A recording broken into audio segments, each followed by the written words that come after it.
income distribution. When we talk about income, we're talking about income distribution is simply talking about the gap between the rich and the poor.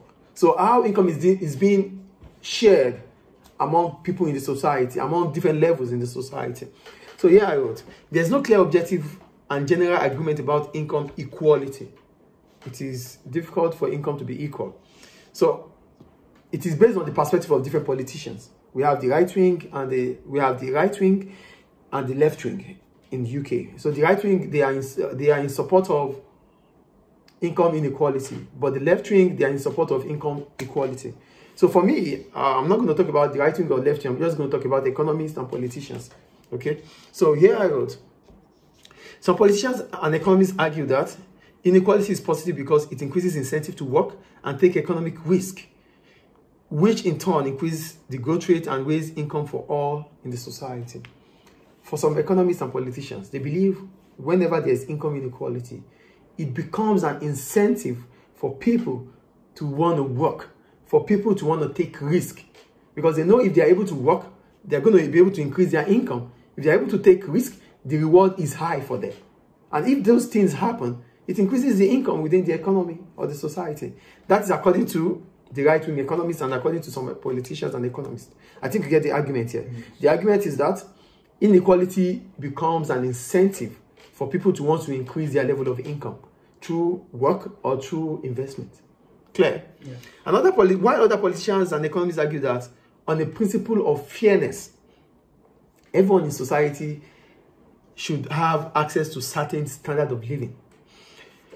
And that the free market leads to a high level of inequality. Therefore, government needs to intervene to reduce inequality. So, for some politicians and economists, they believe with the spirit of fairness, it means everyone in the society should have access to certain level of standard of living. But the free market the free market brings about inequality in the society, because the free market might increase income for highly skilled, reduce income for low skilled. So there's always going to be inequality in the free market. So that is a market failure, yes or no? So therefore, government should what? Intervene. So how can government intervene to reduce the gap between the rich and the poor? One, setting minimum wages. When government sets minimum wage, it means no firm will be able to pay lesser than what the government has set in terms of wages. That's one way to reduce the gap between the rich and the poor. Right. Two, maximum prices. Setting the maximum price means no firm will be able to charge a price above that selling price. Do you understand the second point? The third one is provision of healthcare and quality of education. With provision of healthcare, it means individuals will spend less on healthcare. That means it will increase their purchasing power. So because government is spending, government is in charge of health services. So which means they have more money to themselves, and that can increase their purchasing power. That's on healthcare and education. If the low income earners have access to quality education, that improves their skills and it makes them to be more employable. And that is likely to increase their income.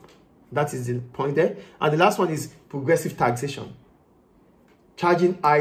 Increasing taxes for high income earners, reducing taxes for low income earners, or distributing the high income tax, distributing the tax on high income earners as benefits to low income earners. So these are ways in which government can intervene to reduce income inequality. That is for the left-wing politicians and other politicians. You understand? So it's just about which side government wants to, to accept. So that ends macroeconomic objective. Any question about it? No. Thank you.